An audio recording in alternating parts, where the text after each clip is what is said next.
اب آپ اس مبارک سلسلے کا 25واں حلقہ سماعت فرمائیں۔ اب جناب جب یہ لشکر وہاں پہنچا اور وہ غساسنہ بنو غسان کو بھی پتہ چلا تو ان کا جو سردار تھا حارث، اس نے روم کے بادشاہ کو لکھا کہ ہماری مدد کرو۔ اصل ان کی بزدلی کی وجہ یہ بنی کہ وہ ارادہ کر رہے تھے بنو غسان کے ہم مدینے پہ حملہ کریں، اور اب وہ حیران ہو گئے کہ ہم مدینے پہ کیا حملہ کریں، مدینے سے تو مسلمان ہم پر حملہ کرنے کے لیے چل پڑے ہیں۔ اس نے پھر روم کے بادشاہ کو لکھا کہ ہماری مدد کریں، چونکہ ہم آپ کے حلیف ہیں۔ تو روم کے بادشاہ نے ہرقل کی قیادت میں، ہرقل کے بھائی کی قیادت میں 1,00,000 کا لشکر بھیجا، جس میں 50,000 تو گھوڑ سوار تھے، اور غساسنہ جو تھے ان کے پاس بھی 1,00,000 کا لشکر پہلے سے موجود تھا۔ تو اب آپ اندازہ کریں کہ 3,000 آدمی اور مقابلہ 2,00,000 سے، جن میں 50,000 تو صرف گھوڑ سوار ہیں، اور سر سے لے کر پاؤں تک وہ لوہے کے خودوں میں اور پیتل کے اس پلیٹوں میں چھپے ہوتے تھے کہ بس سوائے آنکھوں کے کچھ نظر ہی نہیں آتا۔ لیکن صحابہ وہ تو قوت ایمان سے لڑنے والی قوم تھی نا، وہ عادات سے لڑنے والی تو قوم ہی نہیں تھی۔ ان کا تو ایک ایمان تھا کہ بھئی مسلمان ہر حال میں کامیاب ہے، اگر آدمی مارا جائے شہید ہو جائے گا، بچ گیا تو غازی بن جائے گا، ہمارا تو گھاٹا کسی حال میں ہوتا ہی نہیں۔ جب گھاٹا ہی نہیں تو ڈرے کیوں؟ ڈرتا تو وہ ہے نا جی کہ اگر مر گیا تو یہاں بھی آگ لگائیں گے اور آگے بھی جہنم کی آگ ہے، وہ تو ڈرے کہ بھی یہاں بھی بہت ذرا پیار کریں گے تو ذرا لکڑی قیمتی رکھ دیں، بڑا آدمی مر جائے گا تو سندل کی لکڑی میں جلا دیں، لیکن جلائیں گے آگ سے۔ تو جب ہم نے اپنی ابتدا خود آگ سے کی ہے تو آگے تو آگ ویسے تیار ہے۔ ان کو تو بڑا مسئلہ ہوتا ہے، وہ تو بڑے گھبراتے ہیں، ڈرتے ہیں کہ اب کیسے کریں، مریں۔ لیکن ایک مسلمان کے دماغ میں تو یہ ہوتا ہے کہ ٹھیک ہے جی، مر گئے تو 1,00,000 کے اور بچ گئے تو 1,25,000 کے، کیا ہے، غازی بن جائیں گے، اور مر گئے شہید ہو گئے۔ اور شہید کا مقام اتنا بلند ہے کہ اللہ فرماتا ہے کہ شہیدوں کو مردہ بھی نہ کرو۔ تو اب جب یہ لشکر وہاں پہنچا تو سب سے پہلے پرچم حضور صلی اللہ علیہ وسلم کے حکم پر حضرت زید نے لیا،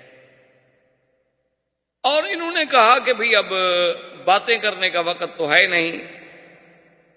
ان کو پیغام دیا شریعت کے مطابق جو حضور کا فرمان تھا کہ بھئی 3 چیزیں ہیں ہماری، یا اسلام لے آؤ، یا جزیہ قبول کرو، ہمارے باج گزار بن جاؤ، ہمارے تابع بن جاؤ، اور نہیں تو بیننا و بینکم السیف، پھر تمہارے ہمارے درمیان فیصلہ تلوار کرے گی۔ انہوں نے کہا عجیب لوگ ہیں، 2,00,000 ہمارا لشکر ہے، 3,000 آدمی ہم سے آئے تلوار سے مقابلہ کرنے کے لیے۔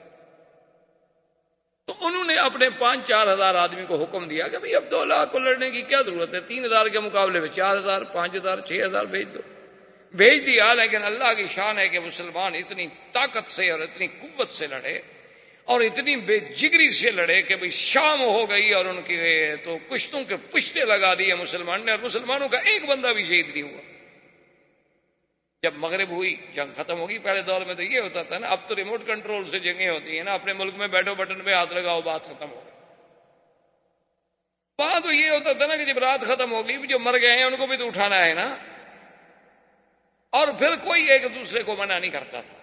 لاشیں باقاعدہ اٹھاتے تھے، وہ اپنی لاشیں لے جاتے، وہ اپنی لاشیں لے جاتے، وہ اپنے زخمی لے جاتے، وہ اپنے زخمی لے جاتے، یعنی عجیب جنگیں ہوتی تھی۔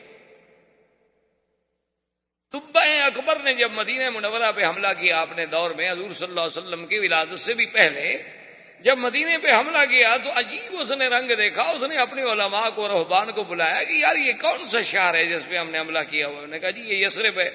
نے کہا کیسے لوگ ہیں، دن کو ہمارے ساتھ لڑتے ہیں، شام کو ہمارے لیے کھانا بھیجتے ہیں۔ انہوں نے کہا میں تو اس شہر سے نہیں لڑتا، بس چلو آگے، بس چھوڑو، کیا لڑنا ہے۔ وہ شام کو کھانا پکا کے ہماری فوج کے لیے کھانا بھی بھیج دیں گے، تم ہمارے مہمان ہو، اور سارا دن لڑائی کرتے کہ جب تم لڑنے آئے ہو تو ہم لڑنے کے لیے بھی تیار ہیں، لیکن رات ہو گئی آپ روٹی کہاں پکاؤ گے، ہم آخر گھر والے ہیں، ہمارے تو بچے ہیں نا ادھر، کھانا تو ہم بھیجیں گے آپ۔ اس دور میں کچھ لوگوں کے کردار تھے، کچھ روایات تھے۔ اب تو بدقسمتی یہ ہے نا کہ ہم ایک ایسے دور سے گزر رہے ہیں، ہم ایک ایسے عصر میں، ایسے قرن میں آ گئے ہیں کہ بھئی جس کے کوئی روایات ہی نہیں رہے، نہ اخلاق رہا، نہ کردار رہا، نہ روایات رہا، نہ کوئی مردانگی کے اصول رہے، نہ دوستی اور دشمنی کے کوئی ضابطے رہے۔ اب ہم تو بالکل قعر مذلت میں گر چکے، جیسے کہ حالی نے کہا تھا، اے خاصہ اے خاصان رسل، وقت دعا ہے امت پہ تیری آ کے عجب وقت پڑا۔ اب تو ہماری لڑائی ہوتی ہے کرکٹ کے میدان میں فلمی اداکاریں بھیج کر، حسینائیں عالم کے مقابلے۔ کوئی مسلمانوں کا مجھے آپ میگزین یا ایک اخبار دکھائیں جو بغیر عورتوں کے فوٹو کے بکتا ہو، ایک اخبار۔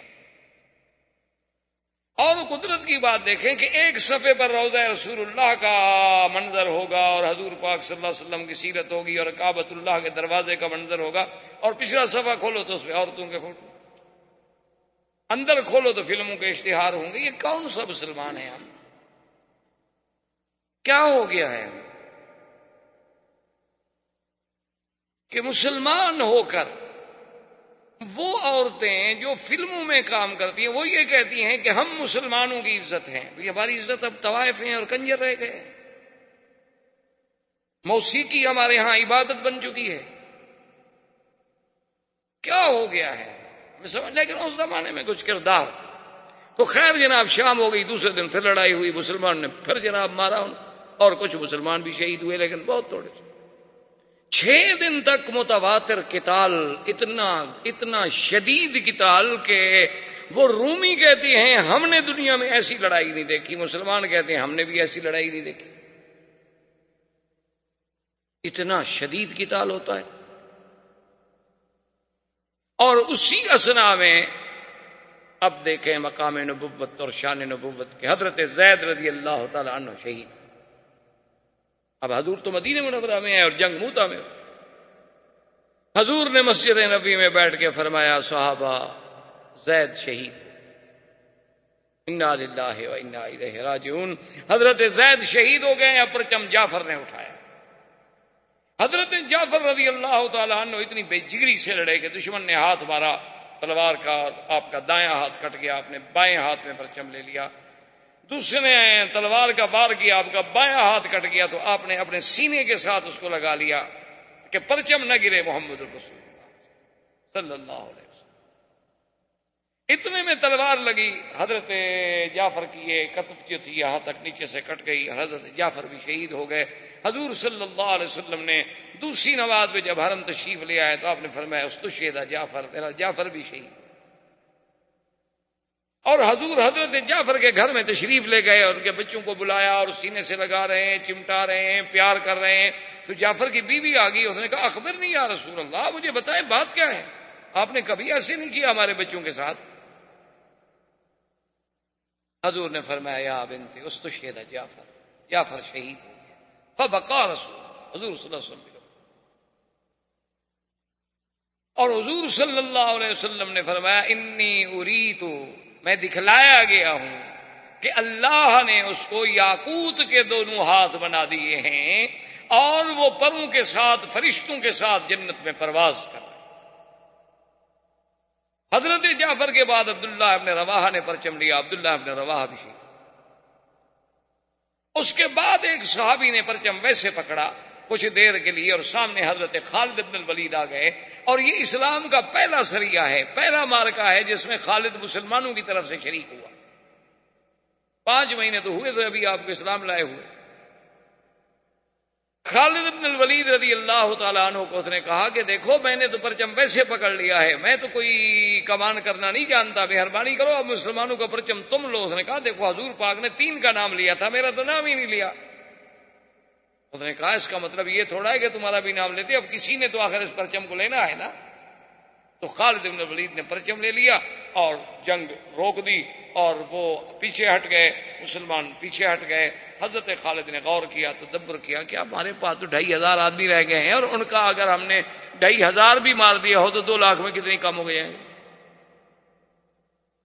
خالد بن الولید جو تھے رضی اللہ تعالی عنہ، یہ بطل من ابطال الاسلام، اور خدا کی شان ہے کہ جب حضور شام کو عشاء کی نماز کے لیے مسجد میں تشریف لے آئے تو حضور کے چہرے پہ ایک بڑی عجیب سی خوشی تھی، اور آپ نے فرمایا مسلمانوں، میرے تو تینوں جرنیل جو تھے شہید ہو گئے، لیکن اب اس بندے نے پرچم اٹھایا ہے الذی سیف من سیوف اللہ، جو اللہ کی تلوار ہے، اب اس کے ہاتھ میں پرچم، اب مسلمانوں کو کوئی شکست نہیں دے سکتا۔ اور اسلام میں یہ دو مجاہد گزرے ہیں، بطل اسلام گزرے ہیں، ایک خالد بن ولید اور ایک حضرت زبیر بن العوام۔ یہ دو آدمی تھے جو دونوں ہاتھ میں تلوار پکڑ کے دشمن سے مقابلہ کرتے تھے، ورنہ کوئی دنیا کا بہادر کبھی دو ہاتھ سے نہیں لڑتا، ہمیشہ ایک ہاتھ سے لڑتا ہے۔ ایک ہاتھ میں ڈھال ہوتی ہے یا ترس ہوتی ہے یا گھوڑے کی لگام ہوتی ہے۔ یہ دو آدمی تھے صرف جنہوں نے کبھی ایک ہاتھ میں تلوار نہیں پکڑی بلکہ دونوں ہاتھوں میں تلوار لے کے مقابلہ کرتے تھے۔ اور خالد بن ولید کا ماشاءاللہ اتنا قد بھی اتنا اونچا تھا کہ گھوڑے پہ بیٹھتے تو پاؤں ویسے زمین کو لگا لیتے تھے، طویل القامات۔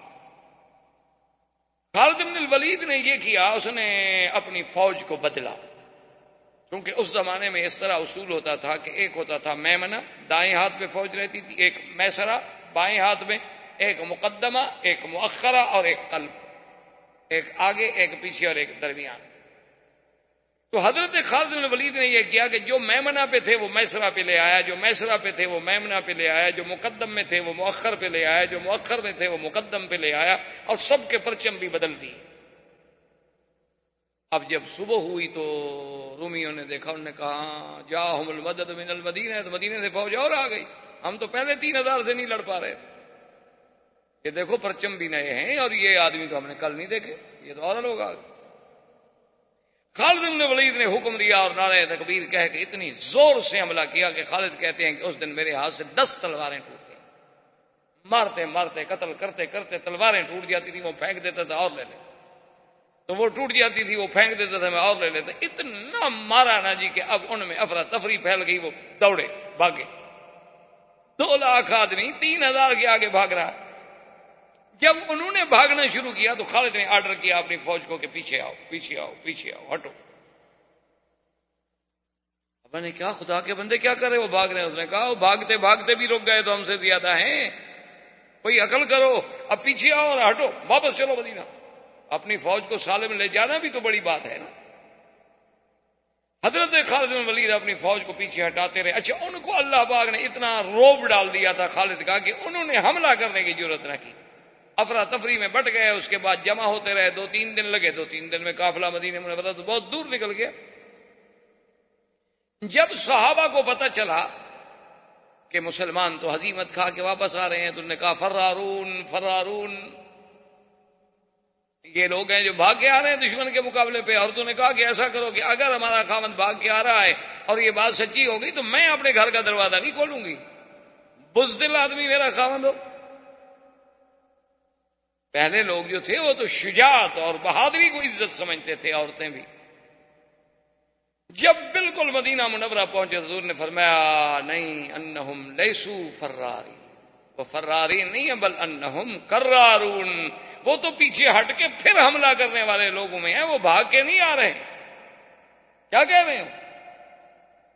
2,500 کے لشکر کو صحیح سلامت دشمن کے منہ سے چھڑا کے واپس لے آنا کو مذاق ہے؟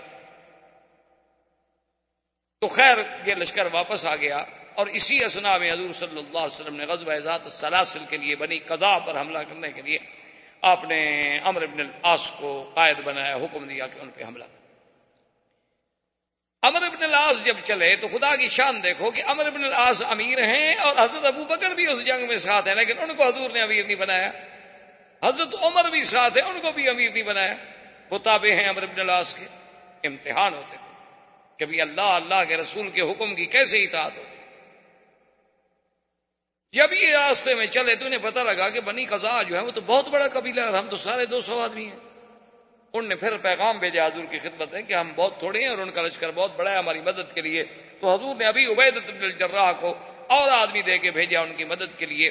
تو ابی عبیدہ کا لشکر جب پہنچا عمرو بن سالم کے پاس، عمرو بن العاص کے پاس، اس نے پوچھا کہ دیکھو بات سنو، مسلمان کتنا؟ انہوں نے کہا کہ 200 کا لشکر اور آگے ہے۔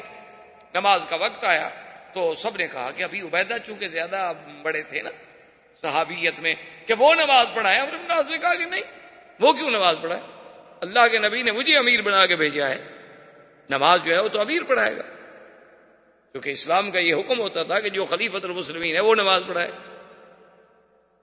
جو امیر ہے وہ نماز پڑھائے. آج اگر ان کو نماز پڑھانی پڑے, کیا خیال ہے آپ کا؟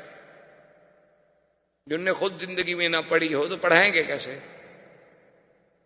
وہ نماز کیسے پڑھائیں گے؟ ہمارے علاقے میں ایک عید کا موقع تھا اتفاق سے, تو اتفاق ایسا ہوا کہ انہوں نے مولوی صاحبان کو جو بلایا نا, تو ایک بریلوی مولوی بھی نماز پڑھانے پہنچ گیا, ایک دیوبندی بھی پہنچ گیا. ان کا بھی عالم آ گیا, ان کا بھی عالم آ گیا. اب کچھ لوگ کہیں یہ پڑھائے, وہ کچھ کہیں وہ پڑھائے, جھگڑا ہو. تو وہاں ایک پیر صاحب تھے, بڑے بجی شکل, خوبصورت ماشاءاللہ, اور بڑے بہت بڑے ان کے مریدین بھی تھے, اور بڑا ان کا وقار بھی تھا, سیاسی بھی, زمیندارہ بھی, بہت بڑے جاگیردار بھی تھے. تو وہ جب آ گئے تو لوگوں نے کہا کہ اچھا ایسا کرو گے, جھگڑا نہ کرو. اب وہ مولوی اس کے پیچھے نہیں پڑتا, وہ مولوی اس کے پیچھے نہیں پڑتا, تو سید بھی ہیں, آل رسول بھی ہیں, پیر بھی ہیں, ان کو منت کرتے ہیں کہ یہ عید پڑھا دیں. تو سب لوگ ان کے پاس آ گئے, انہوں نے کہا کہ جی ہم نے فیصلہ کیا ہے, لڑائی نہ ہو, آپ عید پڑھا دیں. اب پیر صاحب کہیں کہ نہیں بھائی نہیں, ہے مولوی صاحبان میں سے کسی کے پیچھے پڑھ لو. لوگ کہیں کہ نہیں حضرت آپ پڑھائیں. لوگ کہیں دیکھو جی پیر صاحب کتنا متواضع آدمی, اصل پیر نے کبھی عید پڑھائی ہو تو پڑھائے نا, اس کے لیے تو مصیبت آ گئی, پڑھاؤں کیا؟ اس بیچارے کے لیے تو عذاب آ گیا نا. وہ کہ نہیں جی نہیں حضرت, یہ علماء ہیں ان کا. انہوں نے کہا نہیں حضرت, آپ آل رسول ہیں, سید ہیں, جہاں سید موجود ہو, قریشی موجود ہو, اور امام کیسے بن سکتا ہے؟ اب حضرت نے عید کے بجائے جنازہ پڑھا دیا, جو حضرت کو آتا تھا. اب سلام پھیر کے لوگ بیٹھے ہوئے ہیں کہ یہ تو نئی عید ہے, اس کی تکبیریں بھی الگ ہیں, اس کے بعد جناب یہ ہے کہ نہ کوئی خطبہ ہے نہ کوئی بات ہے, یہ کون سی عید ہے؟ تو انہوں نے کہا کہ حضرت نے کہا بس ان دو حضرات کے اختلاف کا میرے ذہن پہ اتنا اثر ہوا کہ میں یہ سمجھ نہیں آیا کہ میں نے کیا پڑھا ہے, بہتر ہے کہ پھر عید پڑھ لوں. تو پھر بریلویوں نے بریلویوں کے پیچھے پڑی, دیوبندیوں نے دیوبندیوں نے, ایک میدان میں 3 عیدیں ہو رہی. تو بہرحال اس زمانے میں اسلام یہ کہتا ہے کہ نہیں, جو خلیفہ ہوگا, جو امیر ہوگا, وہی امام ہوگا. اب عمرو بن العاص مصلی پہ آ کر لوگوں نے کہا خدا کے بندے, تم شان میں چھوٹے ہو, عمر میں چھوٹے ہو, اسلام میں چھوٹے ہو, ابھی عبیدہ ہیں, ابو بکر ہیں. انہوں نے کہا حضور نے امیر مجھے بنایا ہے کہ تمہیں بنایا ہے؟ انہوں نے کہا امیر آپ کو بنایا. انہوں نے کہا پھر مصلی پہ میں کھڑا ہوں گا. پڑھے اللہ اکبر, سب نے نماز پیچھے پڑھی. حضرت عمر کو بات ناگوار گزری, چھوٹا آدمی ہے. اب راستے میں چلے تو اتنی شدید سردی تھی, اللہ معاف کرے, کہ ایسے حالات ہو گئے کہ صحابہ شدت سردی سے کانپ رہے ہیں, اور خطرہ ہو گیا کہ اللہ معاف کرے کہ آدمی سردی سے مر نہ جائیں. تو حضرت عمر نے کہا امیر سے کہ مہربانی کرو, قافلہ روکو اور حکم دو آگ جلانے کا. اس نے کہا نہیں, آگ کوئی نہیں جلا سکتا, میں امیر ہوں, حکم میرا چلے. آگ نہیں جلانے دی. ساری رات صحابہ نے ایسے سردی میں گزارا. اچھا خدا کی شان ہے, انہیں خود غسل کی ضرورت ہو گئی تو انہوں نے تیمم کر لیا, اور فجر کی نماز پڑھانے کے لیے مصلی پہ بھی آ گئے. رسول نے کہا اللہ کے بندے, ہم وضو کے ساتھ ہیں, تم تیمم کے ساتھ ہو, تم امام بن رہے ہو. انہوں نے کہا امیر میں ہوں. انہوں نے کہا غسل کر لو. انہوں نے کہا غسل میں نہیں کرتا, تیمم میں نے کر لیا. انہوں نے کہا پانی موجود ہے تو تیمم کے بات کا. انہوں نے کہا سردی ہے, میں مر جاؤں. تیمم کے ساتھ نماز پڑھائی. جب مصلی پہ کھڑے ہوئے صحابہ پھر پیچھے کھڑے ہو گئے. ابھی امیر کی اطاعت تو کرنی ہے, حضور کا حکم ہے, نماز ہو نہ ہو, جو اللہ رسول کا حکم ہے ہم نے تعمیل کرنی ہے, نہیں ہوگی تو قضا کریں گے. اب کیا کریں, امیر جو کہے گا کریں گے تو صحیح ہے. اب جناب بہرحال وہ لشکر بنی خزاعہ کے پاس پہنچا اور اس کے ساتھ مقابلہ ہوا. اچھا اب خدا کی شان یہ ہے کہ مقابلے میں اللہ نے فتح دی, کامیابی دی, اور دشمن منتشر ہو گیا. جب وہ منتشر ہو گیا تو اس نے کہا کہ واپس چلو.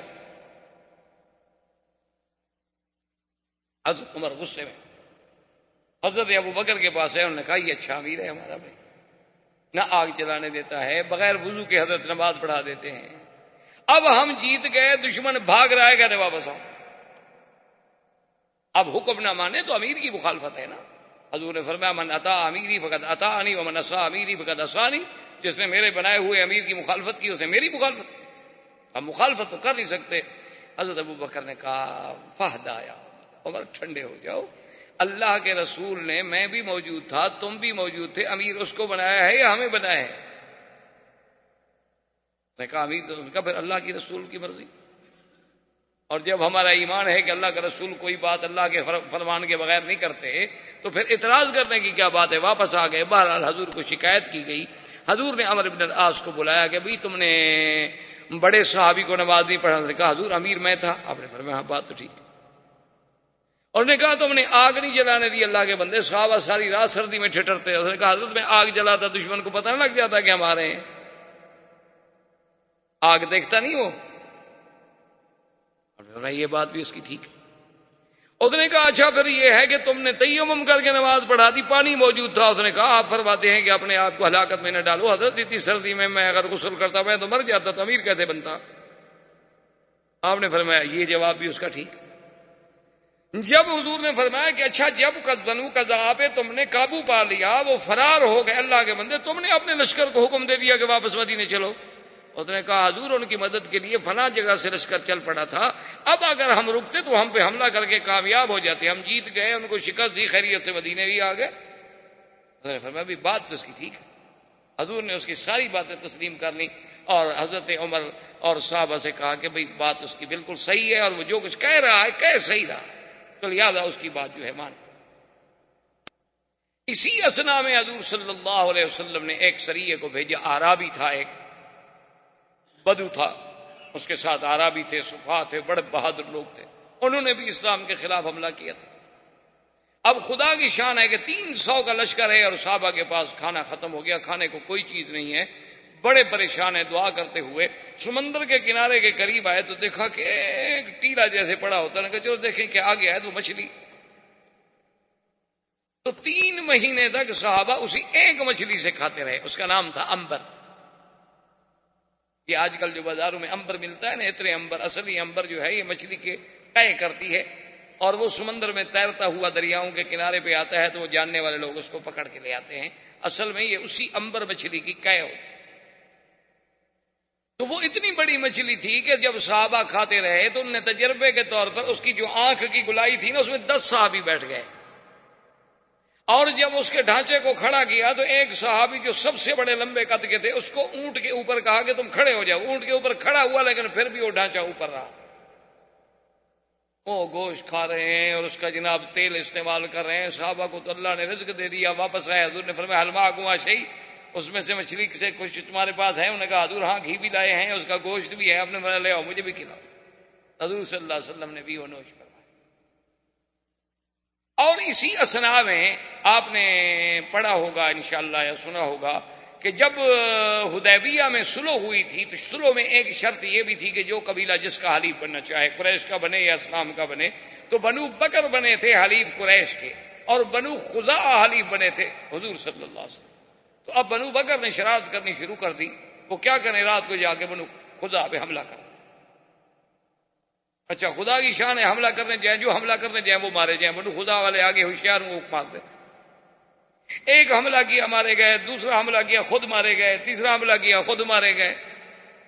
اب بنو بکر جو تھے وہ اکٹھے ہو کے قریش کے پاس آئے، اور اسی سہیل ابن عمر، وہ جو صلح لکھنے والا شخص، ابو سفیان، سہیل ابن عمر، حارث ابن ہشام، ان کے پاس آئے دارالندوہ میں، انہوں نے کہا کہ دیکھو ہم آپ کے حلیف ہیں، اور بنو خزاعہ والوں نے تو ہمارے اتنے بندے مار دیے ہیں۔ انہوں نے کہا کہ دیکھو انہوں نے تو نہیں مار دیے، حملہ تو تم نے کیا ہے۔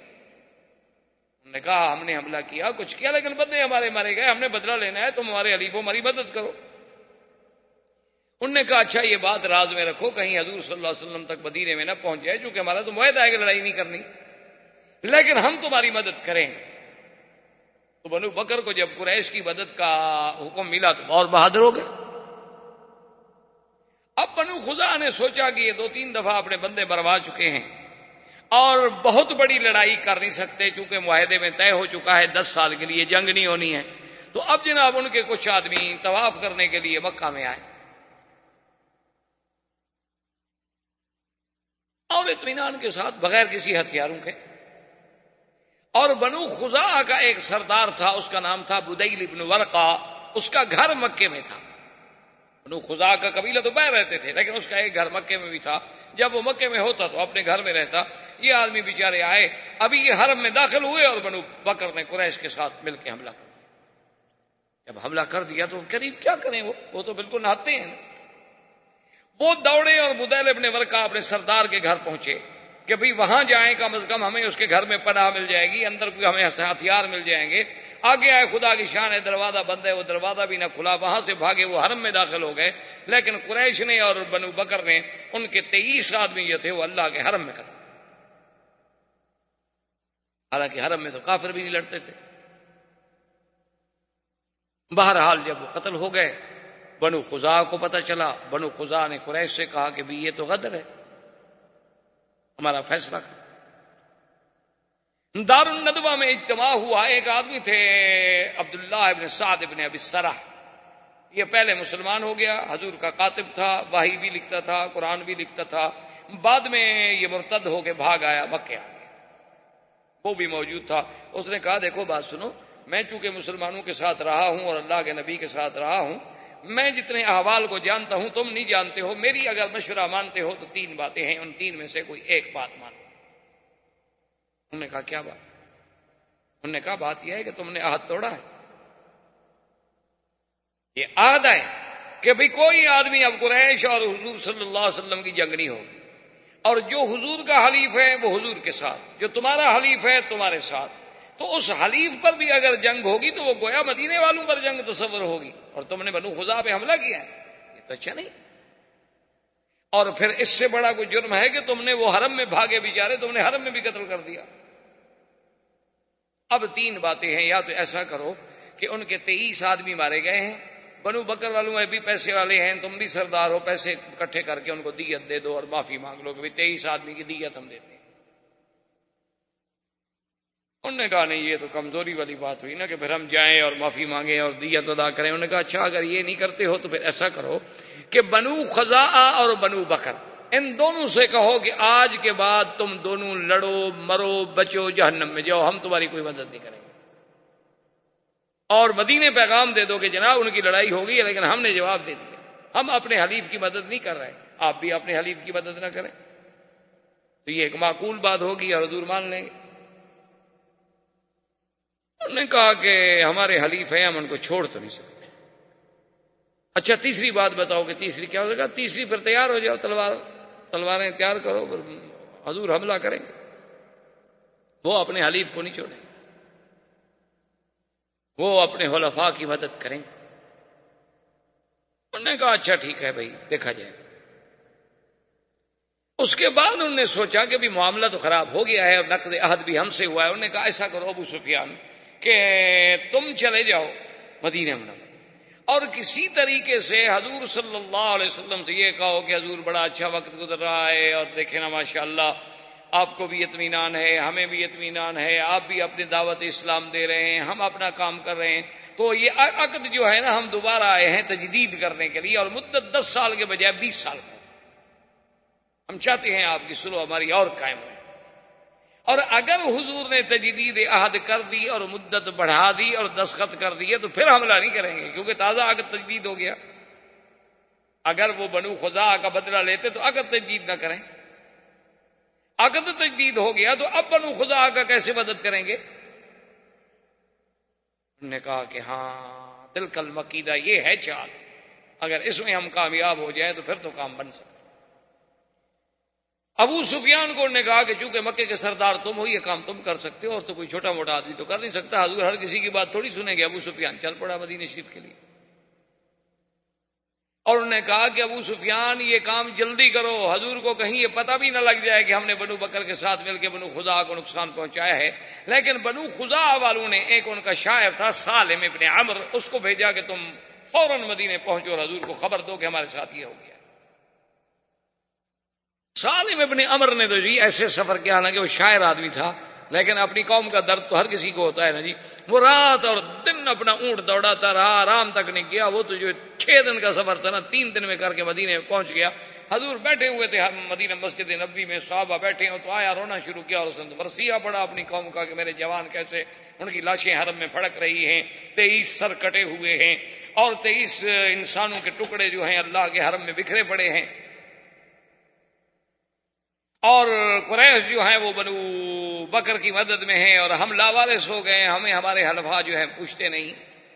اس نے ایسے انداز میں شعر پڑھے، حضور صلی اللہ علیہ وسلم کو بھی جوش آ گیا. آپ نے فرمایا نصرت یا سالم، نصرت یا سالم، نصرت یا سالم، سالم تمہاری امداد ہوگی، فکر نہ کرو، اللہ کا نبی تمہاری مدد کرے گا.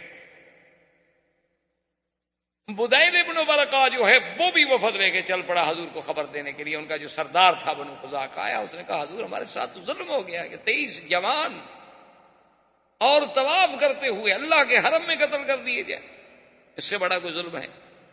حضور نے فرمایا بدیل تم فکر نہ کرو، ہم تمہاری مدد کریں گے اور بدلہ لیں گے. ابو سفیان جا رہا ہے اور بدیل ابن ورقہ واپس آ رہا ہے مدینے سے. ابو سفیان نے ایک دوسرے کو ملے، اس نے کہا بدیل کیا حال ہے، خیریت ہے، کہاں گئے تھے، مدینہ گئے تھے؟ اس نے کہا نہیں مدینہ تو ہم نہیں گئے. کہاں گئے؟ انہوں نے کہا یہ مدینہ منورہ کی ایک طرف اور ایک قبیلہ تھا کہ وہاں میرے رشتہ دار ہیں، میں تو وہاں گیا تھا اور وہاں سے واپس. اس نے چھپایا کہ میں یہ نہ بتاؤں کہ حضور کو میں ابھی کہہ کے آ رہا ہوں. اس نے کہا تو مدینہ میں گئے بھی؟ انہوں نے کہا مدینہ میں نہیں گئے. بھائی میں اگر جاتا مدینہ تم سے کوئی ڈرنے کی بات ہے میں تمہیں بتا دیتا کہ میں مدینہ گیا تھا. خیر ابو سفیان نے بھی وہاں رات گزاری، بدیل بن ورقہ نے بھی وہاں رات گزاری. منزل تھی صبح کو بدیل بن ورقہ مکے کی طرف چل پڑا اور ابو سفیان نے اپنے جو ساتھی ساتھ تھے ان کو کہا کہ ٹھہرو، جا کے ان کے اونٹ جو ہے نا ان کی جہاں لید پڑی ہو نا وہ لید اٹھا کے لے آؤ. وہ لید اٹھا کے لے آئے تو ابو سفیان نے کہا اس کو توڑو، اس کے اندر کھجور ہے، کھجور کی گٹھلی ہے. جب توڑا تو کھجور کی گٹھلی نے کہا ہاں بدیل بن ورقہ مدینے گیا تھا، کھجوریں صرف مدینے والے اونٹوں کو کھلاتے ہیں اور کوئی قبیلہ نہیں کھلاتا، چونکہ ان کے پاس کھجور بہت ہوتی ہے اونٹوں کو بھی کھلا دیتے ہیں. اس کا مطلب ہے کہ حضور کو اطلاع پہنچ گئی. اب یہ نہیں ہے کہ میں اندھیرے میں رکھ سکوں، حضور کو پتہ چل گیا ہے کہ بنو بکر نے کیا کیا. خیر بہرحال اس نے کہا کہ اب حل کوئی نہیں، اب سیدھا تو مجھے نہیں جانا چاہیے مدینہ منورہ میں حضور کی خدمت میں. پہلے ایسا کیوں نہ کروں کہ میں اپنی بیٹی کے گھر حبیبہ کے گھر میں جاؤں اور اپنی بیٹی جو ہے وہ حضور کی بیوی ہیں، امہات المومنین ہیں، ان کو تیار کروں کہ کوئی تھوڑی سی فضا تو ہموار کرے نا حضور سے بات کرنے کی. ابو سفیان سردار تھا، سمجھدار آدمی تھا. جب آیا ام حبیبہ نے سلام کیا، استقبال کیا، اور وہاں جو ایک فراش کیا ہوتا تھا، ایک ٹاٹ کا ٹکڑا تھا جو حضور کے لیے بچھایا جاتا تھا، وہ بچھا ہوا تھا، اس پہ بیٹھنے لگا ابو سفیان. تو اس نے جلدی سے فراش اٹھا لیا، جلدی سے کھینچا اور لپیٹ لیا. ابو سفیان نے دیکھا، کہا اچھا کیونکہ یہ فراش اصل میں پرانا ہے اور کم قیمت ہے اور یہ مکے کے سردار کے نیچے بچھانے کے قابل نہیں ہے، اس لیے اٹھا رہی ہو تاکہ کوئی اور اچھا فراش میرے لیے بچھانا چاہتی ہے. اس نے کہا نہیں، ھذا فراش رسول اللہ وانت نجس.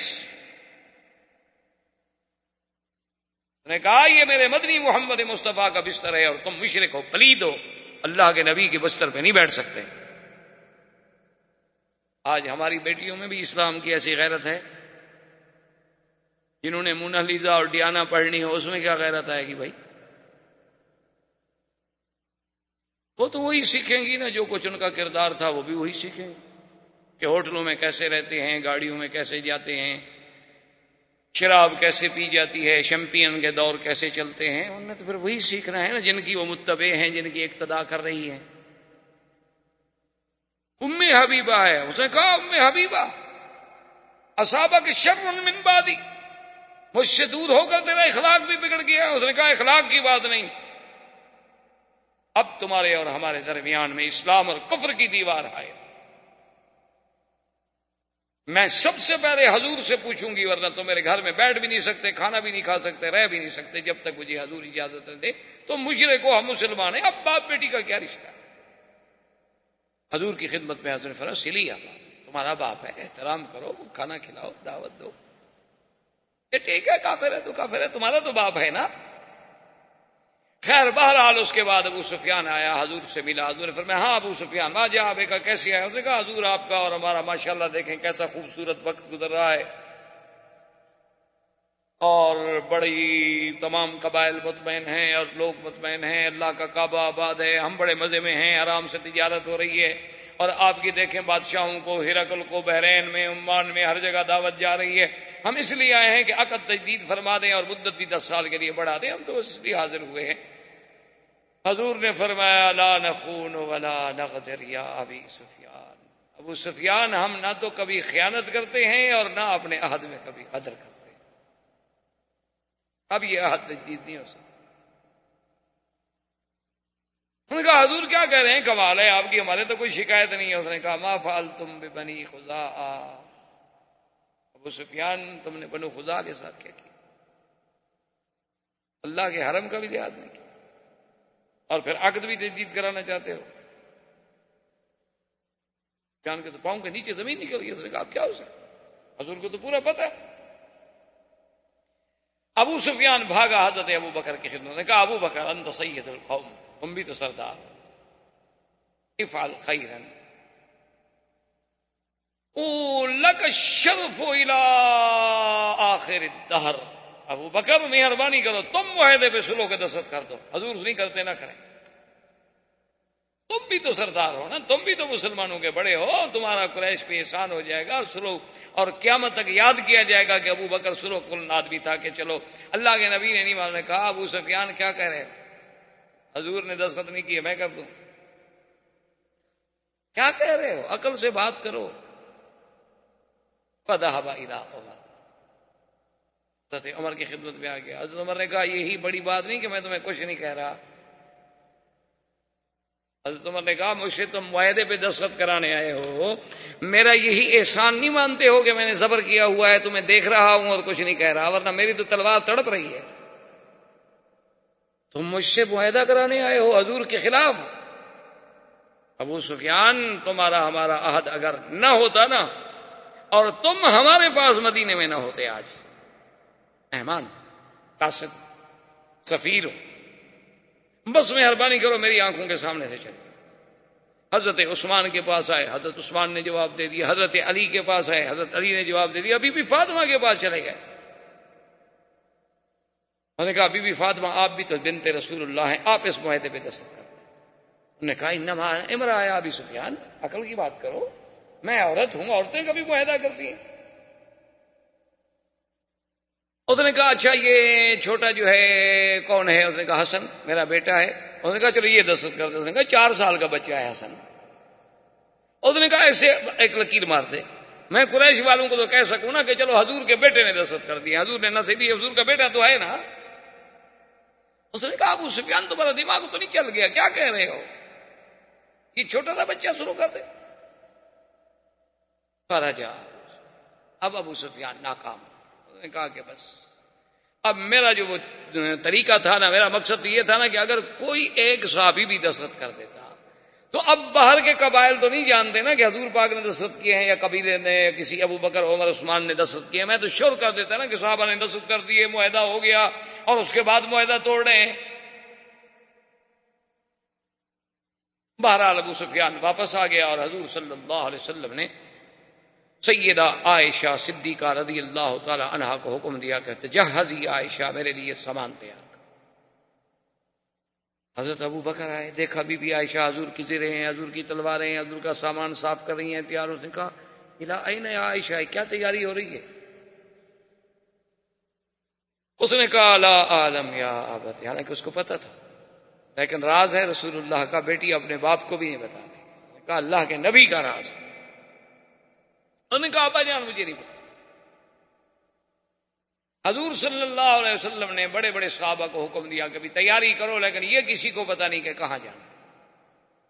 آخر جب لشکر مکمل طور پہ تیار ہو گیا تو 3500 کا لشکر لے کر حضور مدینہ منورہ سے نکلے، اور کسی کو پتا نہیں کہ کہاں جانا، الا بعض روایات میں ہے کہ ابا بکر و عمر، ان 2 کو پتا، باقی کسی بھی اور دیکھیں پھر اس زمانے میں سیرت کردار رسول اور سیرت رسول میں دیکھیں کہ حضور بحیثیت ایک جرنیل،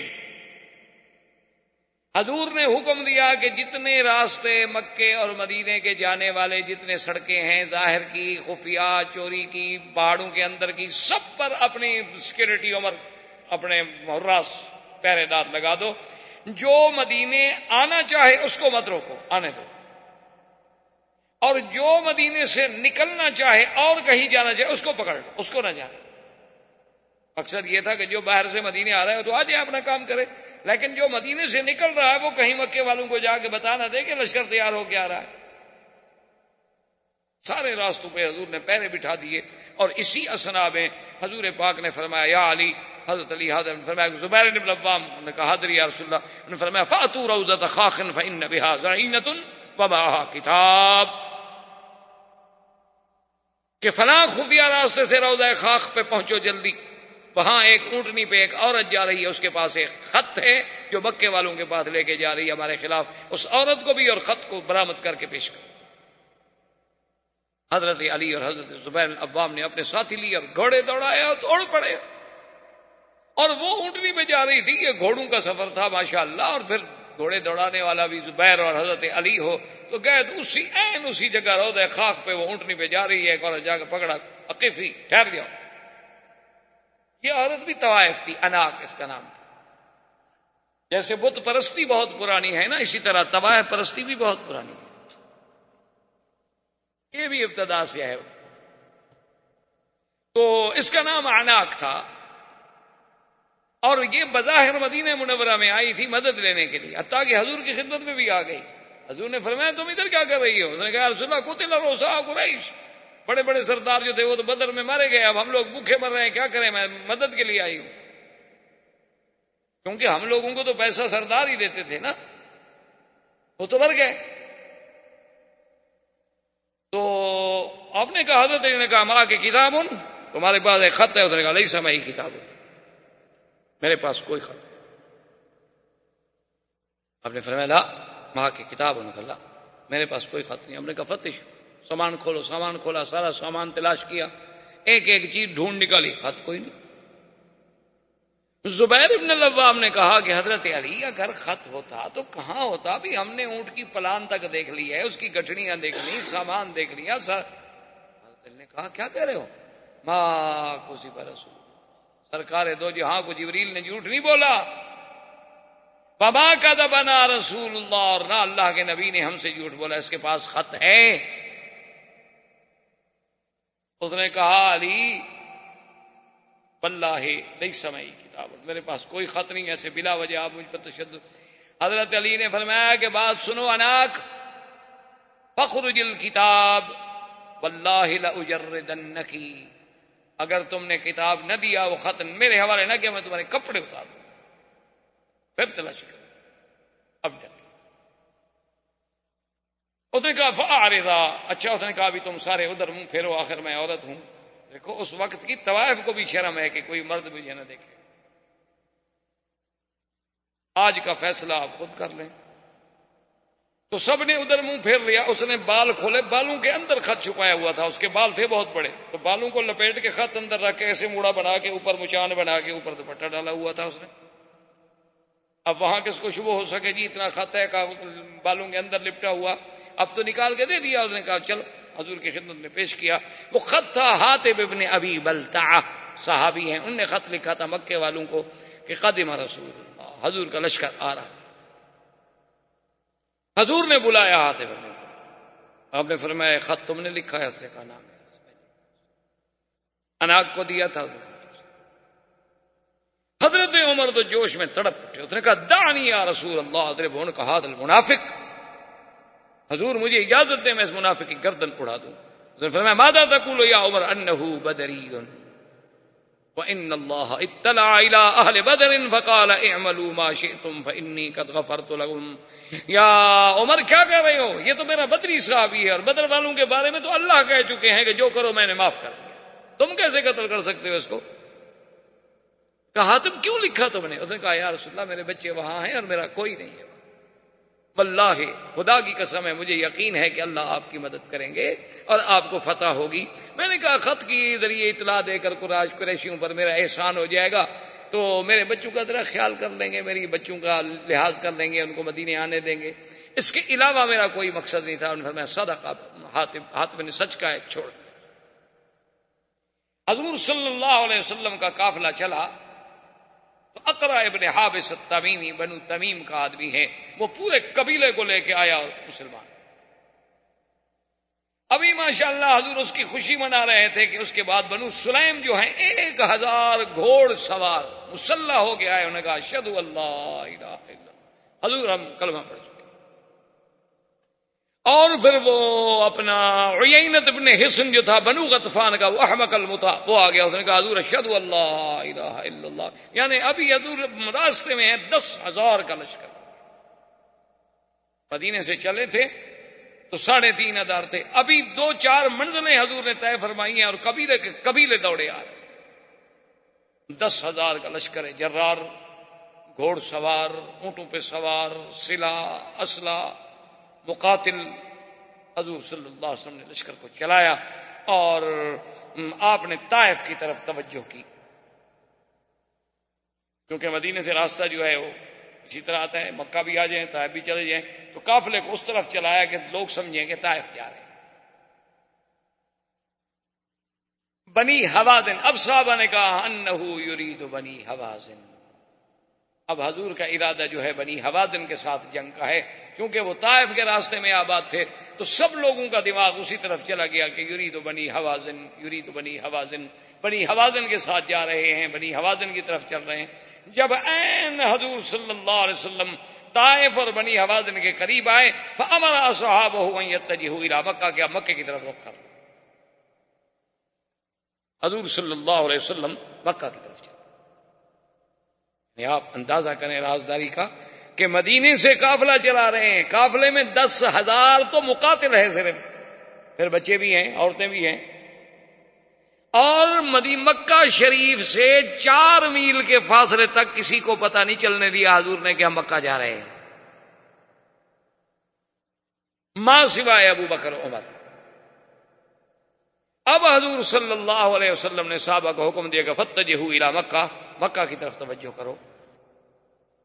اچھا، خدا کی شان ہے کہ بدیل ابن ورقہ، وہ جو بنو خزاعہ کا سردار تھا، وہ روزانہ شام کو نکل کے مکے سے باہر آتا تھا 2-2 4-4 میل سفر کر کے کہ حضور کی مدد کب آتی ہے. اس کو یہ خیال تو نہیں تھا کہ حضور لشکر لے کے آ جائیں گے، یہ تھا کہ بھی 200 400 500 1000 آدمی بھیج دیں گے ہماری مدد کے لیے.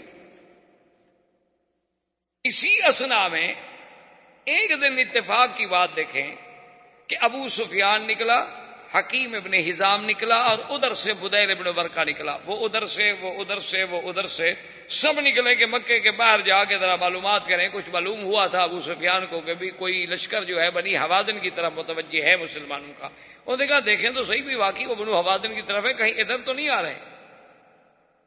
تو یہ جب تینوں نکلے تو رات کا وقت تھا اور آگے تو آگ ہے، کھانے پک رہے ہیں، آگ جل رہی ہے. اب 10,000 آدمی آگ جلا رہا ہو تو کتنی جگہ پہ آگ ہوگی. ابو سفیان کھڑا ہو گیا، بدیل ابن ورقہ آیا، اس نے کہا بدیل من ہؤلاء، یہ کون ہے؟ اس نے کہا واللہ اللہ جانتا ہے، بنو حوازن، یمکن ہے بنو حوازن ہوں. کہا بنو حوازن کا کیا کام؟ اور بنو حوازن اتنے تو نہیں ہیں کہ اتنا بڑا لشکر ہو. من ہم، اس نے کہا اچھا ہو سکتا ہے بنی خزاعہ میرا قبیلہ ہو، بنو بکر کے خلاف لڑنے کے لیے تیار. سے کہا انا عارف بنو خزاعہ، میں جانتا ہوں تمہارے قبیلے کو، اتنے لوگ ہیں اس میں، یہ کون ہے؟ اس نے کہا مجھے پتہ نہیں، میں تو خود دیکھ کہہ رہا ہوں. نے کہا نہیں تمہیں پتہ ہے، تم اس وقت کیوں نکلے ہو اسی راستے پر؟ انہوں نے کہا تو تم کیوں نکلے ہو؟ اس نے کہا ابو سفیان تو مکے کے سردار ہو، تو میں بھی بنو خزاعہ کا سردار ہوں، تم کیوں نکلے ہو اس وقت؟ حکیم ابن حزام کیوں نکلا ہے اس وقت؟ جیسے تم نکلے ہو ویسے میں نکلا ہوں. یہ کیا بات ہوئی کہ مجھے پتا ہے؟ چلو چلتے ہیں وہاں لشکر کی طرف، وہاں جا کے پوچھتے ہیں کہ کون ہے. اس نے کہا اچھا آپ ہمیں والے جانا چاہتے ہو، ہم سمجھ گئے کہ یہ مسلمان ہیں، تمہاری مدد کے لیے آئے. اس نے کہا نہیں مجھے نہیں پتا، مسلمان ہے نہیں ہے، چلنا ہے تو چلو ہم چلتے ہیں تھوڑا سا. اب وہ کہاں جائیں؟ لیکن ابو سفیان ڈر گیا. اس نے کہا اتنا بڑا لشکر. اور خدا کی شان دیکھیں جی، عباس ابن عبد المطلب عم رسول اللہ صلی اللہ علیہ وسلم کے چچا اور محبوب چچا، خدا کی قدرت ہے وہ انتظار میں تھے. اسلام ان کے دل میں پہلے داخل ہو چکا تھا. انہیں پتہ چلا کہ مسلمانوں کا لشکر آ گیا ہے. وہ جناب رات کو نکلے اور سیدھے کیمپ میں جب آئے پوچھا کون؟ نے کہا مسلمان. نے کہا این رسول اللہ، حضور کہاں ہیں؟ اچھا حراس میں جو تھے، یعنی جو جسے آپ کہتے ہیں سیکورٹی، تو اس پہ حضرت عمر تھے. حضرت عمر نے عباس کا آواز پہچانا، کہا عباس، عباس ہو تم؟ اس نے کہا عمر زیادہ بات نہ کرو، دلنی الی رسول اللہ. اس نے کہا میں تمہیں حضور کا خیمہ بتاؤں، میں آ رہا ہوں تیرے پاس، میں ابھی بدلہ لیتا ہوں. نے کہا اشہد ان لا الہ الا اللہ، میں تو مسلمان ہو چکا ہوں خدا کے بندے. حضور نے جب آواز سنی کہا عباس، عباس میرا چچا. اتنے میں عباس پہنچے، انہوں نے کہا اشہد اللہ الہ الا اللہ واشہد ان محمد رسول اللہ. ففرح رسول اللہ فکبر فقال اللہ اکبر اللہ اکبر. حضور نے فرمایا کہ اے مسلمانوں، اس سے بڑی خوشی میرے لیے کیا ہو سکتی ہے کہ آج مکے میں سے میرا چاچا مسلمان. یہ سب سے بڑی تمہارے لیے سعادت ہے. عباس نے کہا حضور میں تو کلمہ پڑھ لیا، میں تو مسلمان ہو گیا، لیکن ایک بات کروں، ناراض تو نہیں ہوں گے آپ؟ حضور نے فرمایا تو میرے چاچا ہو، جو بھی بات کرو، کیوں میں ناراض کیوں ہوں گا، بات کرو. اس نے کہا حضور اتنے بڑے لشکر سے اگر قریش پہ حملہ ہوا نا تو تمہاری قوم کا ایک بچہ بھی نہیں بچے، تمہارا مقابلہ نہیں کر سکتے. وہ دن ختم ہو گئے. یہ 10,000 کا لشکر جرار ہے، اس کا کون مقابلہ؟ تو حضور نے فرمایا عباس تم نے دیکھا نہیں انہوں نے کیا غدر کیا؟ اس نے کہا حضور انہوں نے تو جو غدر کیا، میں کہتا ہوں اب بھی ان کو معافی دے، ورنہ پھر قریش کا تو کوئی بچہ بھی نہیں بچے. حضور نے فرمایا عباس تم تو مسلمان ہو گئے، قریش تو مجھ سے معافی نہیں مانگ رہے نا کہ میں معافی دوں. انہوں نے کہا حضور پھر مجھے اجازت دیں، میں جانے دیں ابو سفیان سے جا کے بات کرتا ہوں، ورنہ قریش نہیں بچیں گے، ایک بچہ بھی نہیں بچے گا مکے میں. اتنے لشکر نے جب حملہ کر دیا تو ایک بچہ بھی نہیں بچا، کیونکہ بنو سلیم ہیں، بنو غطفان ہیں، اور پھر وہ بنو خزاع ہیں جن کے 23 آدمی مرے ہوئے تھے، بنو تمیم ہیں، اور مہاجرین و انصار ہیں. حضور ان کے دلوں میں تو وہ کفار قریش کے خلاف جو لاوا ہے پک رہا ہے، کون بچے گا؟ مہربانی کرو ورنہ مکے میں قتل عام ہو جائے. حضور نے فرمایا اچھا. اس نے کہا حضور ایسا کریں کہ مجھے کوئی نشانی بھی دیں. فآتا ہو بغلتہ، حضور نے اپنا بغلہ دیا کہ میرے خچر پہ بیٹھ کے جاؤ. تو حضرت عباس حضور کے خچر پہ مکہ کی طرف روانہ ہوئے. وآخر دعوانا الحمدللہ رب العالمین. برادران اسلام، واجب الاحترام بزرگوں، دوستوں، بھائیوں، عزیز نوجوانوں، اس سلسلہ درس میں دروس سیرت پاک صلی اللہ علیہ وسلم کے ضمن میں اللہ تبارک و تعالی کی توفیق اور عنایت سے ہم نے ولادت طیبہ سے لے کر اہم جو واقعات تھے، ورنہ جہاں تک حضور صلی اللہ علیہ وسلم کی سیرت طیبہ کا تعلق ہے تو اگر ساری دنیا بھی سیرت بیان کرنی شروع کر دے تو ساری دنیا کی زبانیں گنگ ہو جائیں گی، لیکن حضور صلی اللہ علیہ وسلم کی سیرت تو مکمل نہیں ہوگی، کیونکہ حضور کی سیرت تو قرآن ہے، اور قرآن کے بارے میں ہے کہ لا ينقضی عجائبہ، کہ جس کے عجائب کبھی ختم ہی نہیں ہوں گے قیامت تک. تو حضور کی سیرت کا پہلو کب ختم ہو سکتا؟ یہ تو صرف یہ بات ہوتی ہے کہ ہم کچھ دروس، کچھ اہم واقعات صلی اللہ علیہ وسلم کے چن کر اپنے اپنے علمی بساط کے مطابق مسلمانوں کے سامنے رکھیں کہ شاید ان کی زندگی کسی ایک گوشے سے بھی منور ہو جائے، شاید ان کو راہبری مل جائے، بھٹکے ہوں کو راستہ مل جائے، بھولے ہوں کو بات یاد آ جائے. تو اس ضمن میں ہم پہنچے تھے حضور صلی اللہ علیہ وسلم جب مکہ کے لیے فتح مکہ کے موقع پر تشریف لائے تو یہ حضور صلی اللہ علیہ وسلم کی قیادت کا یعنی آپ اندازہ فرمائیں کہ اتنا عظیم کارنامہ تھا کہ حضور صلی اللہ علیہ وسلم جب کوئی سفر فرماتے تھے تو کبھی اپنے اصحاب کو بھی خبر نہیں دیتے تھے کہ ہم نے کہاں سفر کرنا ہے، کہاں جانا ہے، اور ہمارا منزل مقصود جو ہے، ٹارگٹ جو ہے وہ کیا ہے. بلکہ ہمیشہ حضور صلی اللہ علیہ وسلم اپنے صحابہ کو عمومی بات کہتے تھے جس سے کوئی اندازہ قائم نہ کر سکے. یعنی آپ آج دیکھیں کہ 1400 سال کے بعد آج ہم دنیا آپ سمجھتے ہیں کہ کتنی ترقی کر چکی ہے. اب تو پوری دنیا جو ہے یعنی جسے کہا جاتا ہے جی کوئی گلوبل ولیج بن چکی ہے.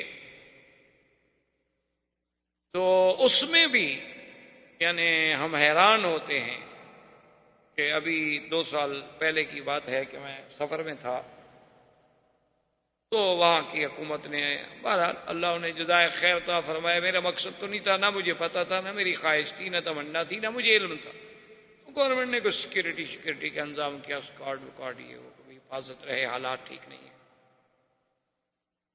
تو اتفاق سے وہ جو سیکورٹی کا انچارج تھا ایس پی، وہ میرے جاننے والوں میں تھا، تو وہ مجھے ملنے کے لیے آیا صبح۔ انہوں نے کہا کہ جی ہمیں تو ایک فائدہ ہو رہا ہے آپ کی سیکورٹی سے کہ ہم جلسے سن رہے ہیں، تقریریں سن رہے ہیں، ہمارا تو بھلا ہو رہا ہے، آپ تو تنگ ہیں کہ آپ کی آزادی میں خلل ہے۔ لیکن اس نے کہا کہ مکی صاحب اصل آج کل اگر سیکورٹی ہوتی ہے ہمارے اسکواڈ یا ہماری حفاظتیں یا ہمارے گن مین یہ کچھ نہیں کر سکتے، بلکہ الٹا ہم تو نقصان دہ ثابت ہوتے ہیں۔ اصل سیکورٹی یہ ہے، جہاں تک ہم نے پڑھا ہے، دیکھا ہے، سیکھا ہے، یہ ہے کہ آپ اپنے پروگرام سے کسی کو باخبر نہ کریں، آپ اپنے معاملات کو راز میں رکھیں کہ آپ نے صبح کہاں جانا ہے، یہ آپ کے ڈرائیور کو بھی پتا نہ ہو، یہ آپ کے دل میں ہو، اور جب آپ روڈ پہ نکل جائیں تو آگے جا کے فیصلہ کریں، اسے کہیں اچھا بھی آپ ادھر چلو، پھر آپ کو کسی پہرے کی ضرورت نہیں۔ تو میں نے کہا کہ ایس پی صاحب آپ تو مجھے آپ بتا رہے ہیں نا، ہم تو طالب العلم ہیں، حضور صلی اللہ علیہ وسلم کی سیرت طیبہ کا ایک حصہ ہے کہ جب حضور سفر فرماتے تھے تو صحابہ کہتے ہیں، ہمیں کہتے کہ مشرق جانا ہے، حالانکہ جانا حضور نے مغرب کی طرف ہوتا تھا، اور کبھی فرماتے ہم نے مغرب کی طرف جانا ہے اور جاتے مشرق کی طرف۔ میں نے کہا یہ تو ہمیں درس ملتا ہے سیرت رسول پاک سے، ہم نے آپ سے کیا سیکھنا ہے؟ تو اب آپ اندازہ فرمائیں کہ 450 کلومیٹر مدینہ منورہ سے مکہ مکرمہ کا فاصلہ ہے، اور 2 آدمی نہیں 10,000 کا لشکر لے کر مدینہ منورہ سے چلنا، اور مکے کے پہنچنے تک مکے والوں کو خبر نہ ہو کہ لشکر آ رہا ہے۔ یعنی آج آپ دنیا میں کوئی ایسا جرنیل پیش کر سکتے اتنا بڑا لشکر لے کے اور پیدل، اونٹوں پر، گھوڑوں پر؟ اور مکہ سے جب حضور چلے تو آپ نے اپنا رخ مبارک جو ہے طائف رکھا۔ اب سب سمجھتے رہے کہ طائف کی طرف بنی حوازن پہ حضور صلی اللہ علیہ وسلم حملہ فرمانا چاہتے ہیں، اور جب بنی حوازن کے طائف کے قریب میں یعنی آ گئے تو حضور پاک نے باقاعدہ اپنے آدمی بھیجے جسے آپ کہہ لیں کہ بھئی جاسوس بھیجے گئے کہ بھئی آگے جا کر خبر دیں، جیسے آج آپ او پی ڈی کرتے ہیں، بھیجتے ہیں، پہلے وہ جا کے اطلاع کرتے ہیں کہ اچھا جی اب یہاں آپ فائر کریں۔ تو حضور صلی اللہ علیہ وسلم کے وہ آدمی گئے تو ان کو بھی آپ نے حوازن کی طرف بھیجا کہ بنو حوازن کا پتہ کرو کہ ان کا کیا حال ہے۔ بنو حوازن کا ایک آدمی اتفاق سے، وہ جو ہمارے اصحاب رسول پاک حضور کے حکم پہ تلاش کر رہے تھے، ان کے ہاتھ میں ایک بنو حوازن کا آدمی پکڑا گیا، وہ ان کا جاسوس تھا، ان کو بھی پتہ چل گیا تھا کہ شاید ہم پر حملہ ہو جائے، تو وہ بھی اپنے جاسوس بھیجتے تھے کہ پہاڑوں میں پھرتے رہیں، اونچی چوٹیوں پہ چڑھ کے دیکھتے رہیں کہ کوئی قافلہ، کوئی منظر، کوئی آتا ہوا، کوئی روشنی، کوئی رات کو آگ جلانے کا منظر نظر آئے تو خبر رکھیں۔ وہ جب پکڑا گیا تو حضرت خالد بن الولید نے اس سے پوچھا کہ تم کون ہو؟ تو اس نے ایک اور قبیلہ بتا دیا کہ میں تو بنو غفار کا ہوں۔ تو انہوں نے فرمایا اچھا تم بنو غفار کے ہو؟ نے کہا اچھا، ان کا کس کے بیٹے ہو؟ اس نے باپ کا نام بتایا، تو آپ نے کہا اس نام کا آدمی تو بنو غفار میں کوئی نہیں ہے۔ اچھا تمہارا بنو غفار کی کس گلی میں گھر ہے؟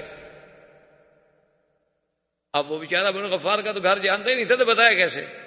اور فرمایا میں جانتا ہوں تم حوازن کے جاسوس ہو، سیدھی بات کرو، کیا بات ہے؟ تو اس سے بھی حضرت خالد کو بڑے معلومات حاصل ہوئے، پتہ چلا کہ بنو حوازن بھی پوری طرح تیاریوں میں لگے ہوئے۔ تو اب حضور صلی اللہ علیہ وسلم بالکل عین جب طائف کے رخ پہ آ گئے، جیسے وادی تیمہ ہے تو اس کے رخ پہ آ گئے، تو وہاں سے آپ نے حکم دیا کہ مکہ سب لشکر جو ہے مکے کی طرف رجوع کرے، ہم نے طائف نہیں جانا ہے۔ اب حضور صلی اللہ علیہ وسلم مکے آئے، اور مکے سے 4 میل صرف باقی حرم جو ہے 4 میل رہ گیا، وہاں حضور صلی اللہ علیہ وسلم نے پڑاؤ کیا، لشکر تھک چکا تھا اور متواتر سفر کر چکا تھا۔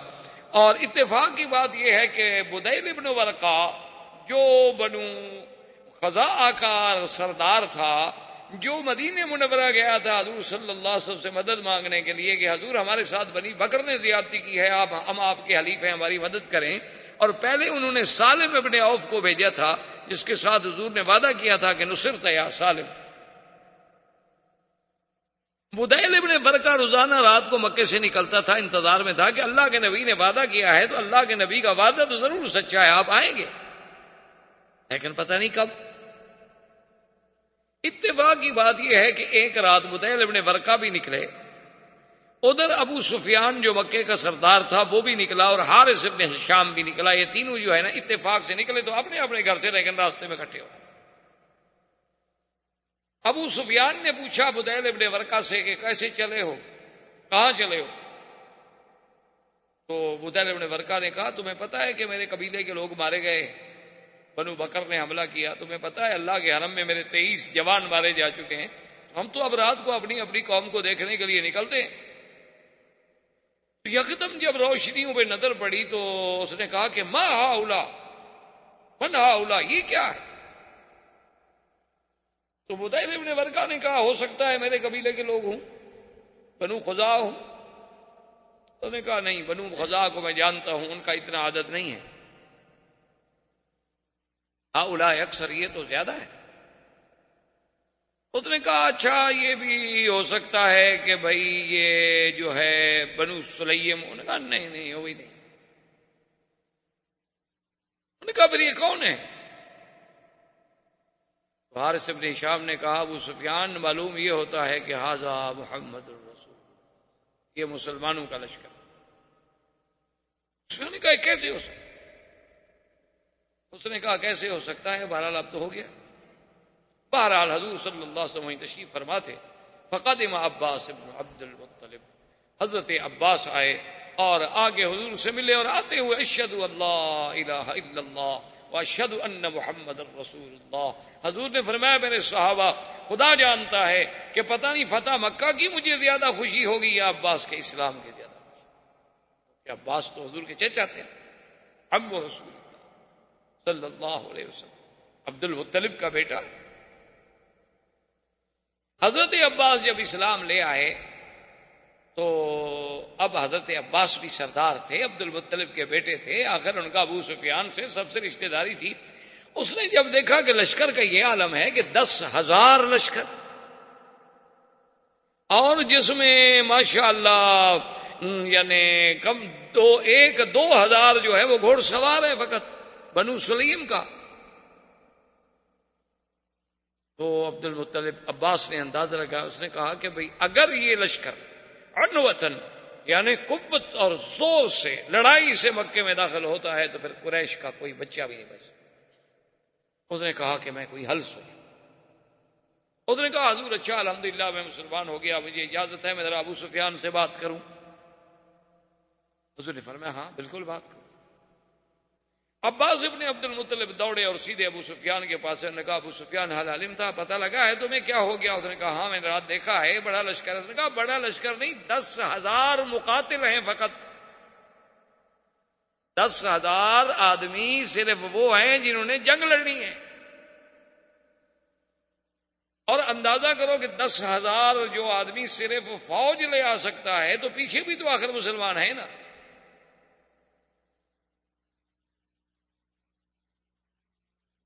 تو اس نے کہا عباس کیا کروں؟ اس نے کہا ابو سفیان دیکھو تم مکے کے سردار، تمہاری ذمہ داری ہے کہ اللہ کے حرم کو قتال سے بچاؤ، اور پھر قتال بھی اس وقت جب ہمیں بچنے کا کوئی راستہ ہی نظر نہ آئے، تو ایسی قتال کا کیا فائدہ؟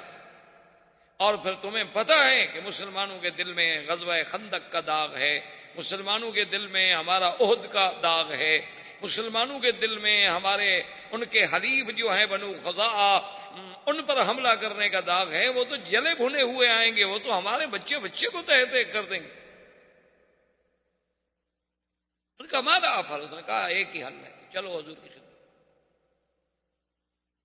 اب کوئی حل نہیں بچنے کا، اب ایک ہی ہے۔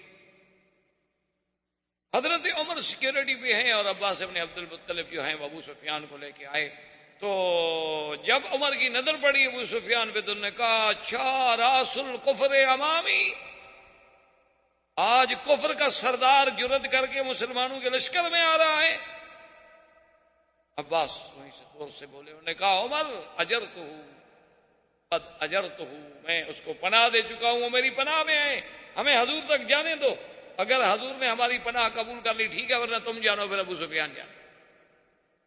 حضرت عمر پیچھے آ رہے ہیں، اس نے جناب دوڑایا بغلا اور سیدھا حضور کے خیمے پہ آیا اور چیخا بون گا یا رسول اللہ کا اجر تو ابو سفیان، میں نے ابو سفیان کو پناہ دے دی ہے، پناہ دے دی ہے. برائی عمر پیچھے تلوار لے کے آ رہا ہے. حضور نے فرمایا کہ عباس جس کو تم امان دے چکے ہو اس کو ہماری بھی امان. عباس جس کو امان دے دے اس کی امان میں توڑ سکتا ہوں. ابو سفیان آ گیا اور اس نے دیکھا. حضور نے فرمایا ابو سفیان تم ابھی تک سوچ رہے ہو اسلام کے بارے میں، اب بھی تمہیں اسلام کی حقانیت کا پتہ نہیں چلا، اب بھی تمہیں سمجھ نہیں آئی کہ میں جو کچھ کہتا تھا وہ حق ہے، اب بھی تمہیں سمجھ نہیں آیا کہ تم جس کو ایک یتیم مکہ سمجھ کے مکے سے ہجرت پہ مجبور کر رہے تھے، آج اللہ نے اسے کیسے اپنی پوری قوت و طاقت کے ساتھ مکے میں بھیجا ہے. تمہیں یاد ہے کہ میں نے کہا تھا لیظہرہ علی الدین کلہ، اللہ میرے دین کو ہر دین پہ غالب کر دیں گے. کیا سوچ رہے؟ تو ابو سفیان نے کہا اشہد ان لا الہ الا اللہ واشہد ان محمد رسول اللہ، حضور میں مسلمان ہوں، میں کلمہ پڑھتا ہوں. لیکن محدثین نے لکھا ہے کہ اس وقت کلمہ تو ابو سفیان نے پڑھ لیا لیکن اسلام پوری طرح دل میں داخل نہیں ہوا. کلمہ تو پڑھ لیا اس نے لیکن خوف سے، ڈر کے. حضرت عباس نے کہا کہ یا رسول اللہ ابو سفیان رئیس القوم، ابو سفیان ایک قوم کا سردار ہے، آپ اس کو کچھ عزت بھی تو دیں نا، وہ اسلام لے آیا ہے تو اس کو بھی تو کوئی شرف بخشے نا، کوئی عزت دیں حضور. آپ نے فرمایا اچھا اعلان کر دے کہ من دخل دار ابی سفیان فلہ امان، جو ابو سفیان کے گھر میں چلا جائے گا ہم اس کو بھی امان دیں. ابو سفیان نے کہا یا رسول اللہ میرا گھر کتنا بڑا ہے کہ سارے قریش اس میں آ جائیں گے. آپ نے فرمایا اچھا من دخل المسجد الحرام فلہ امان، جو مسجد الحرام میں چلا جائے اس کو بھی امان. کہا حضور مسجد الحرام کتنی بڑی ہے؟ یہ تو اب بڑی ہو گئی نا، اس وقت تو چھوٹی تھی مسجد. حضور نے فرمایا اچھا من القى السلاح فلہ امان، جو ہتھیار پھینک دے اس کو بھی ہم امان دیں گے. اس نے کہا حضور ایسے بعض آدمی ہتھیار اتفاق سے نہیں بھی پھینک سکتا. تو حضور نے کہا من اغلق بابہ فلہ امان، جو اپنے گھر کا دروازہ اندر سے بند کر کے اپنے گھر میں بیٹھ جائے اس کو بھی امان. اب ابو سفیان خوش ہو گیا کہ چلو میں مسلمان تو ہو گیا لیکن مکے والوں کے لیے میں تو اتنا بڑا امان کا سرٹیفکیٹ لے کے جا رہا ہوں، میں تو اب بھی اپنی قوم کو بچا رہا ہوں. ابو سفیان واپس مکہ نکلا لیکن حضور نے حکم دیا. آپ نے فرمایا عباس فلاں پہاڑ پہ جا کر کھڑے ہو جانا اور جب تک یہ پورا لشکر نہ گزر جائے ابو سفیان کو آگے نہیں جانے دینا. حضور چاہتے تھے کہ قوت اسلام دیکھے، شوکت اسلام. اب حضور صلی اللہ علیہ وسلم نے اپنے لشکر کو 4 حصوں میں تقسیم فرمایا اور ایک حصے پر حضور صلی اللہ علیہ وسلم نے خالد ابن الولید اور ایک حصے پر زبیر ابن العوام اور ایک حصے پر ابی عبیدہ بن الجراح اور ایک حصے پر سعد ابن عبادہ پرچم دیے حضور صلی اللہ علیہ وسلم نے کہ تم مکے کے 4 طرف سے آؤ. اور جگہ مقرر کی مقام خیف. مقام خیف ہے جبل ہندی کے ساتھ. آج کل جو جبل ہندی کہلاتا ہے نا، اباب عمرہ سے نکلے سامنے والا پہاڑ جو ہے جبل ہندی ہے. شامیہ کے محلے سے ہیں تب بھی جبل ہندی ہے. یہ بہت پرانا جبل ہے کیونکہ لفظ ہند جو ہے نا یہ حضور صلی اللہ علیہ وسلم کے زمانے سے بھی پہلے کا ہے نا ہند. اسی لیے بعض روایات میں کہ آدم علیہ السلام اترے تھے وہاں. اسی لیے بعض روایات میں اب بھی یعنی آپ ہندوستان میں جائیں تو کچھ قبریں ایسی ہیں جن کے بارے میں کہا جاتا ہے کہ نوح علیہ السلام کے بیٹوں کی ہیں. تو بہرحال یہ حمالہ جو ہے اس کا نام بھی بعض لوگ کہتے ہیں کہ جودی پہاڑ ہے جس پہ نوح علیہ السلام کی کشتی آ کے کھڑی ہوئی تھی. تو بہرحال یعنی یہ بات تو محقق ہے نا کہ ہند جو ہے یہ بہت ایک تاریخی مقام ہے، ایک تاریخی ملک ہے جس کی ایک تاریخ ہے. اور حضور صلی اللہ علیہ وسلم کے زمانے میں عطر عود جو ہے یہ ہند سے ہی آتا تھا، ہندوستان سے ہی آتا تھا عطر عود. اور اسی طرح تلواریں جو ہیں وہ بھی خاص طور پہ بن کے وہاں سے آتی تھیں سیف الہندی کے نام سے. اسی لیے ہمارے علماء نے جب شرک و بدعت کے خلاف ایک کتاب لکھی تو اس کا نام رکھا تھا المہند علی المفند. تو اس لیے ہند جو ہے اس کی ایک تاریخ. بہرحال تو اب اب جناب یہ ہے کہ بھئی، اور اس زمانے میں جو تجارت تھی نا جی، وہ یہ تھی کہ بھی ہند سے مثلا کشتیاں آتی تو وہ عدن آ جاتی، یمن کا جو حصہ ہے، پھر عدن سے صنعاء مال آ جاتا، صنعاء سے مکے آ جاتا، یا اسی طرح وہ کشتیاں جو ہیں جیسے آج کل جسے اسرائیل نے علاقہ قبضے میں لیا ہوا ہے، یہ وہاں حیفا چلی جاتی، پھر شام، بیت المقدس، اس طرح تجارت کا ایک سلسلہ ہوتا۔ تو حضور نے حکم دیا کہ بھی مقام خیف پر چاروں لشکر جو ہیں نا جی، چاروں لشکر ہر طرف سے داخل ہوں اور جمع وہاں ہونا ہے۔ اور حضور نے فرمایا کہ دیکھو، ہمارا مقصد جو ہے وہ اللہ کے گھر میں داخل ہونا ہے۔ آج آپ پوچھیں ان لوگوں سے جو کہتے ہیں کہ اسلام تلوار کے زور سے پھیلا، اسی لیے آج بھی مسلمان کے جو دشمن ہیں نا، یہود و نصارہ، یہودی، ہنود، یہود، وثنی، مشرک، کافر، آج بھی وہ یہی اعتراض کرتے ہیں، دیکھو جی سعودی عرب کے پرچم پر تو تلوار ہے نا، تلوار تلوار جی تلوار،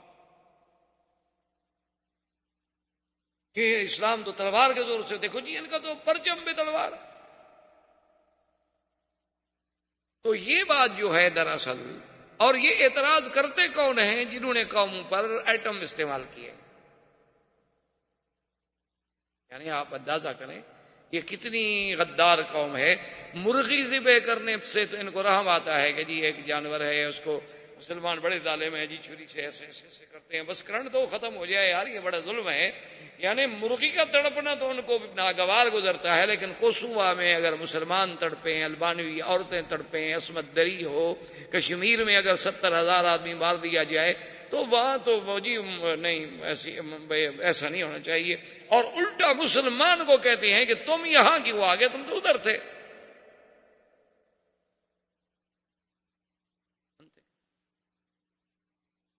اور چونکہ قوت ابلاغ ان کے ہاتھ میں ہے، جتنا دنیا کا جدید الیکٹرانک میڈیا ہے وہ کفر کے ہاتھ میں ہے۔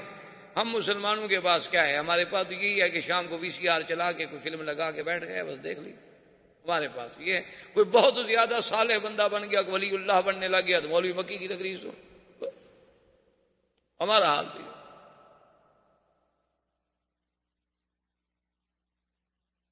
یعنی عجیب انداز ہے۔ آپ اندازہ فرمائیں کہ ابھی آپ نے پڑھا ہوگا کہ اتنا ناٹو نے کتنے بم برسا دیے، کل 13 ٹینک ان کے تباہ ہوئے۔ ابھی باقاعدہ رپورٹیں پڑھ لیں، یعنی انہوں نے اپنے زیر نگرانی مسلمانوں کو مارا، تباہ کیا، نکالا، برباد کیا، باقاعدہ سرنگیں بچھوائیں، اب ان مسلمانوں کو واپس لا کے بقیہ جو ان کو اس طرح مار رہے ہیں۔ اور دیکھیں پیار کتنا ہے، ساتھ کہتے ہیں کہ بھائی البانوی مسلمانوں آپ کے ساتھ واقعی بڑی زیادتی ہوئی ہے، لیکن اب اگر وہ سرب آئے نا ان سے تم زیادتی نہ کرنا، ذرا پیار کا ہاتھ۔ اس کے باوجود بھی ہم کہتے ہیں کہ وہ کافر ہماری مدد کرے گا۔ اللہ اکبر۔ اور قرآن کھولیں تو تمہیں سمجھ آ جائے کہ قرآن کیا کہتا ہے۔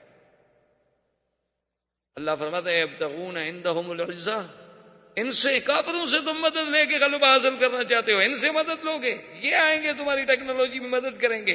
ان العزت للہ جميعا، خبردار عزت میرے ہاتھ میں ہے، ان کے ہاتھ میں نہیں۔ اور یہ تمہیں عزت دیں گے۔ لا تتخذوا الکافرین اولیاء من دون المؤمنین، خبردار کسی کافر کو اللہ کے ایمان والوں کے سوا کبھی دوست نہ سمجھنا۔ ایبتغون عندهم العزہ فإن العزة للہ۔ یعنی آپ حیران ہوں گے، آپ ان کو بلائیں، آپ ان کو بتلائیں کہ کیا ایمان سے کہیں کہ بلال پہ جو ظلم ہوا، صہیب پہ جو ظلم ہوا، خباب پہ جو ظلم ہوا، عمار پہ جو ظلم ہوا، سمیہ پہ جو ظلم ہوا، مسلمانان مہاجرین حبشہ پہ جو ظلم ہوا، مہاجرین مدینہ پہ جو ظلم ہوا، پھر یعنی حضور مدینے چلے گئے، 450 میل دور چلے گئے، پھر چین نہیں لینے دیتے، پھر احد میں آگے لڑے، پھر خندق میں احزاب میں ساری دنیا کی فوجیں لے کے آ گئے۔ ایمان سے کہیں آج ان کو حق نہیں پہنچتا تھا کہ ایک ایک بچہ اڑا دیتے؟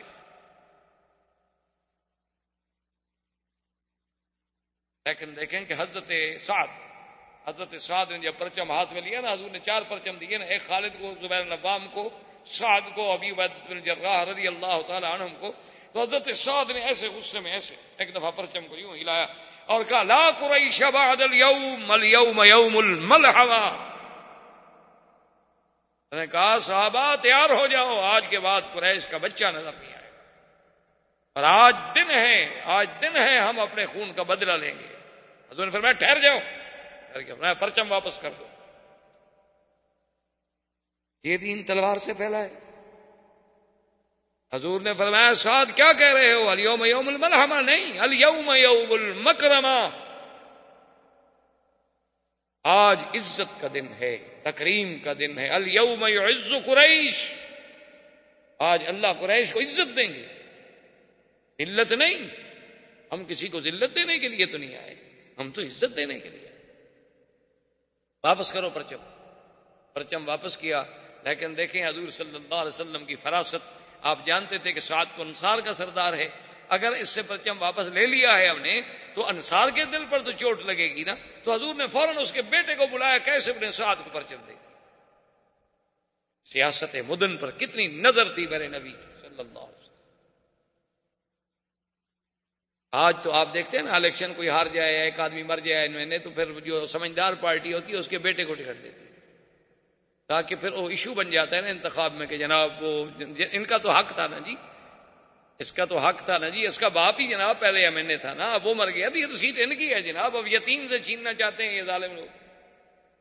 تو سب سے بڑا ایشو وہ ہوتا ہے، یعنی 1400 سال کی ترقی کے بعد آپ یہ باتیں سوچ رہے ہیں، لیکن اللہ کے نبی کی وسعت نظر دیکھیں کہاں.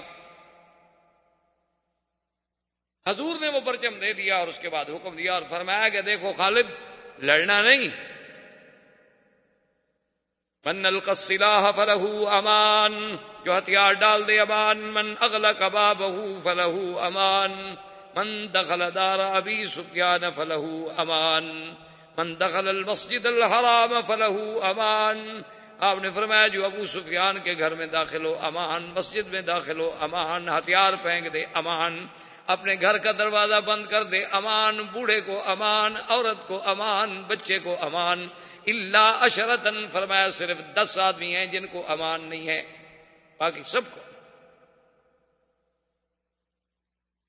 اور آپ نے فرمایا صحابہ ولو انہم وجدتم واللکین تحت استار الکعبۃ فاقتلوہم، اگر وہ 10 آدمی کعبۃ اللہ کے خلاف کے نیچے بھی گھس جائیں تو پھر ان کو وہیں بھی قتل کرنا ہے، ان کو پناہ نہیں.